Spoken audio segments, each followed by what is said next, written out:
Quand on pense à nos courses, on pense aux produits, aux rayons, aux promotions, aux prix au kilo. Et côté métier, on imagine ceux qu'on a l'habitude de croiser. Les employés de caisse, les chefs de rayon, peut-être le directeur du magasin, le boucher ou encore le fromager. Mais derrière les étals bien rangés, il existe aussi toute une série de métiers qu'on ne voit jamais. Des experts qui travaillent en coulisses et qui décident de ce que nous allons retrouver dans nos magasins.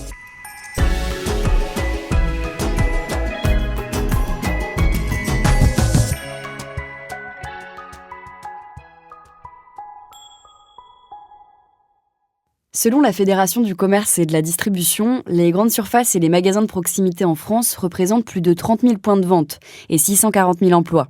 Et ces emplois ne sont pas tous en magasin. Ils se répartissent entre les sièges, les centrales d'achat, les entrepôts logistiques, le marketing, le digital.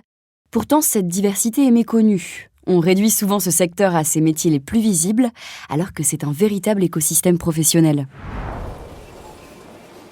Pour rendre les choses concrètes, direction les produits frais. Avant qu'une tomate arrive sur l'étal, elle a été examinée. Son goût, sa couleur, sa fermeté et aussi sa traçabilité. Rien n'est laissé au hasard. Et la personne qui valide ou refuse ces produits, c'est l'agréeur. Je suis donc allée rencontrer Charles Dang, qui travaille pour Monoprix dans un entrepôt en région parisienne.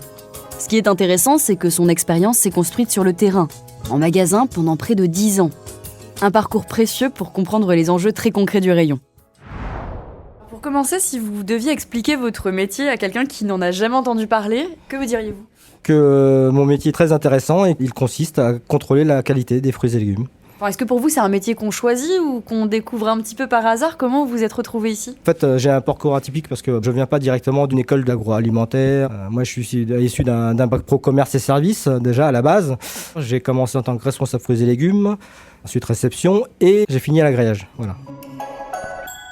Dans les fruits et légumes, il y a quand même une législation. On a des normes à respecter, donc on ne peut pas faire n'importe quoi. On a des catégories, des calibres à respecter, des origines. Notre rôle consiste à contrôler la marchandise en amont, hein. Dès que les camions arrivent, donc on fait un contrôle de première intention, c'est-à-dire qu'on va contrôler la qualité visuelle déjà. Dans un premier temps, on va aussi regarder tout ce qui est étiquetage. Après, sur la deuxième partie de la journée, c'est le contrôle en fait des analyses. On va faire des analyses sur certains produits en fonction des saisonnalités, en fonction des promotions. Ce qu'il faut savoir aussi, c'est qu'il y a aussi l'acidité qui rentre en compte aussi. On a toujours un rapport sucre-acidité, justement. Sur certains fruits, nous allons faire des analyses sur une machine qu'on appelle Pamprenelle. Il va les peser, travailler la fermeté, le taux de sucre, l'acidité, on aura une analyse complète. Et moi je vous propose qu'on aille voir Pamprenelle, que vous m'expliquiez un petit peu comment ça fonctionne, à quoi ça ressemble. Là je vais vous mettre des fruits. Ok. Donc là on va lancer le cycle. Pour expliquer un petit peu, moi je suis face à une machine qui a une plateforme circulaire. Un anneau de 30 fruits. Donc en fait, pourquoi 30 fruits ? Parce que c'est à partir de 30 qu'on peut commencer à faire des stats. Là, la couronne tourne. Il y a un petit support qui monte et qui va peser le fruit. La couronne va tourner, il va monter le fruit. Ça va percer un petit trou qui va travailler la fermeté. Ensuite, le fruit va tomber dans un tambour qui va être pressé. Le sucre va être récolté et tomber dans un petit gobelet en bas. C'est à partir de cette solution chimique qu'on va pouvoir déterminer l'acidité du fruit. Alors vous avez pu me montrer un petit peu la machine qui vous aide à côté, mais j'imagine que vous, aujourd'hui, vous avez aussi l'œil, vous savez capter les odeurs de ce qui rentre et ce qui rentre pas. Est-ce que par exemple, il y a une odeur que vous reconnaissez entre mille ? La fraise. La fraise, dès qu'elle arrive, on sent la fraise. Le melon, c'est pareil, ce sont des odeurs qui sont familières. Et alors, que deviennent les produits qu'on ne garde pas ? Donc ils repartent chez le fournisseur ou ils sont donnés aux associations. C'est donc tout un travail de sélection. On choisit ce qui entre, on écarte ce qui ne correspond pas, et cette logique ne concerne pas seulement l'alimentaire. Chez Monoprix, par exemple, on y va pour faire ses courses, bien sûr, mais aussi pour acheter de la décoration, du mobilier, ou encore renouveler sa garde-robe. Et derrière ces collections, il n'y a pas seulement un fournisseur textile. Il y a tout un bureau de style et des experts métiers, dont un qui est particulièrement méconnu, celui du modéliste. On connaît le terme, mais peu d'entre nous savent vraiment ce qu'il recouvre. Theo Yongbin Kim est modéliste chez Monoprix depuis 4 ans. La différence entre le styliste et le modéliste, les stylistes, ils créent, ils dessinent Nous, on réalise et on transforme en fait le croquis en vêtements physiques. On fait un rôle d'interlocuteur entre les stylistes, acheteurs et à nos fournisseurs. Concevoir pour le grand public, c'est aussi s'adresser à des tailles qui sont très variées. Comment est-ce qu'on travaille justement sur l'inclusivité des tailles lorsqu'on fait ces prototypes ? C'est en récupérant le croquis du styliste, on s'est fait une réunion de lancement. C'est à ce moment-là, je lui propose en fait plusieurs possibilités de volume, de proportion, de forme, etc. Puis, en se basant en fait sur les données de mensuration de l'IFTH, c'est l'Institut français du textile et de l'habillement qui fait une étude sur les mensurations régulièrement.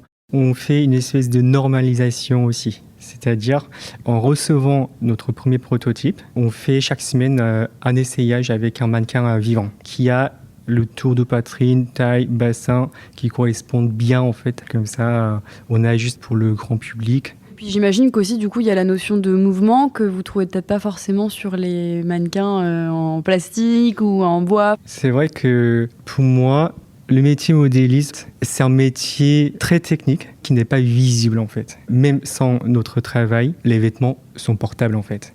Mais il peut y avoir par exemple une couture dans le manchure qui gêne un peu.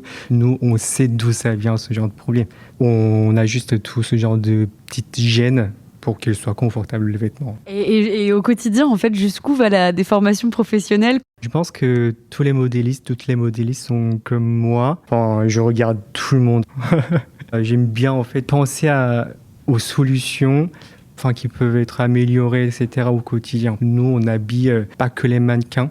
Donc, en fait, j'aime bien observer la morphologie des personnes dans la rue ou dans le transport. Et sur quel type de pièces vous travaillez, par exemple ? Moi, je travaille sur le secteur lingerie de nuit, y compris sportwear, homewear. Et alors, je vois que vous avez amené une chemise de nuit. En tant que modéliste, quand vous avez une pièce comme celle-ci, où est-ce que vos yeux vont se diriger directement ? Qu'est-ce que vous allez regarder en premier ?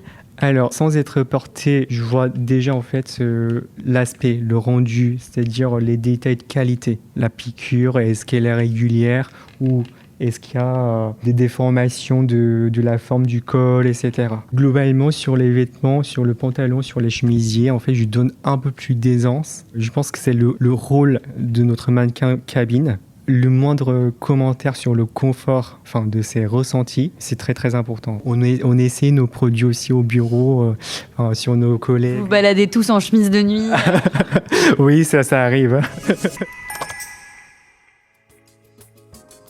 Vous l'avez peut-être compris, si ces deux professions semblent très éloignées, elles ont pourtant des missions communes, la sélection et l'adaptation.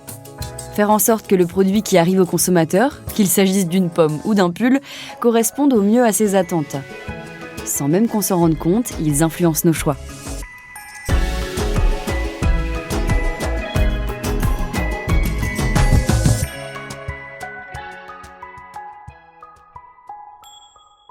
Vous venez d'écouter Au Rayon Futur, le podcast qui enquête et cherche des réponses aux grands enjeux de consommation d'aujourd'hui et de demain, à travers des réflexions individuelles, des échanges constructifs et des paroles expertes. Pour découvrir d'autres épisodes d'Au Rayon Futur, rendez-vous sur vos plateformes d'écoute favorites et sur le site et les réseaux sociaux du groupe Casino pour plus d'innovation et d'engagement prometteur.